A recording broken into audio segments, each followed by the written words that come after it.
মুর্শিদাবাদের প্রসঙ্গে বলতে গিয়ে মোহাম্মদ সেলিম যেমন তিনি বলেছেন যে বাংলাদেশের মতো হতে দেব না, ধরে ধরে যেভাবে হিন্দুদের নিধন করা হচ্ছে সেই পরিস্থিতি যাতে এটা না হয় তার জন্য বিভিন্ন জায়গায় কিন্তু কমিটি করা হচ্ছে এবং কমিটি কাজ করবে, নিরাপত্তা দেখবে। এবং একই সঙ্গে তিনি এই বার্তাও দিয়েছেন কেন মুর্শিদাবাদে শুধুমাত্রই অশান্তি হলো, কেন হরগোবিন্দ দাস চন্দন দাসকে খুন হতে হলো, কেন এই ঘটনা ঘটলো, মুর্শিদাবাদে কেন অশান্ত, এই কথাও কিন্তু আজকে বলেছেন মোহাম্মদ সেলিম। তিনি ঠিক এই বিষয়ে কি বলেছেন শোনাবো তার সেই বক্তব্য।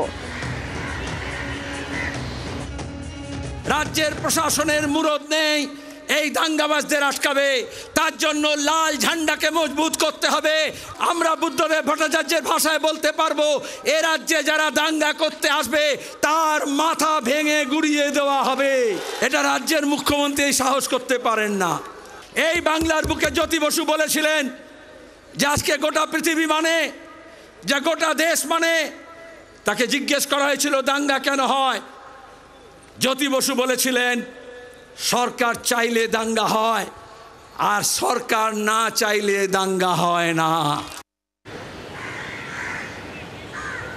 আমরা কথা বলবো বিজেপি নেতা রাহুল সিনহা এই মুহূর্তে আমাদের সঙ্গে রয়েছেন টেলিফোন লাইনে। রাহুল বাবু, আজকে যে ব্রিগেড সমাবেশ, সেই ব্রিগেড সমাবেশ থেকে মোহাম্মদ সেলিম তিনি বলছেন যে বাংলাদেশের পরিস্থিতি এখানে যাতে না হয়, ধরে ধরে যাতে হিন্দুদের নিধন না হয় সেইটা তারা দেখবেন এবং নজরদারি কমিটি করা হবে, এটাও তিনি বলছেন।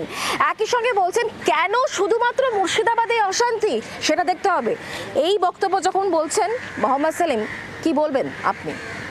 দেখুন, বিষয় হচ্ছে যে যাদের এখন কোনো প্রাসঙ্গিকতা নেই রাজনীতিতে, 34 বছর এই সাম্প্রদায়িক রাজনীতি ওরা করে এসেছে, আর সেই রাজনীতি এখন মমতা ব্যানার্জি আরো খোলাখুলি ভাবে করছে।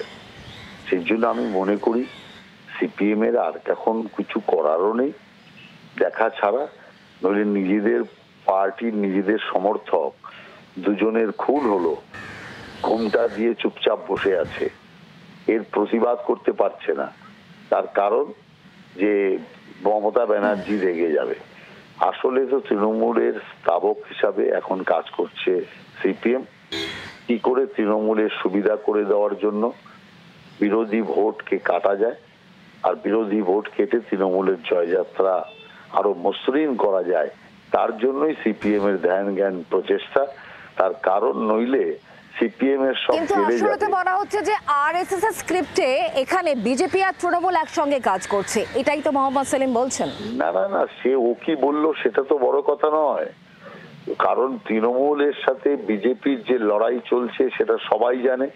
কতগুলো কার্যকর্তার মৃত্যু হয়েছে, 250-র উপর কার্যকর্তার জীবন দিয়েছে তৃণমূল কংগ্রেসের হাতে। অতএব তাদের জীবনের মূল্য ওই সেলিমের শুকনো বক্তৃতা দিয়ে তার হবে না।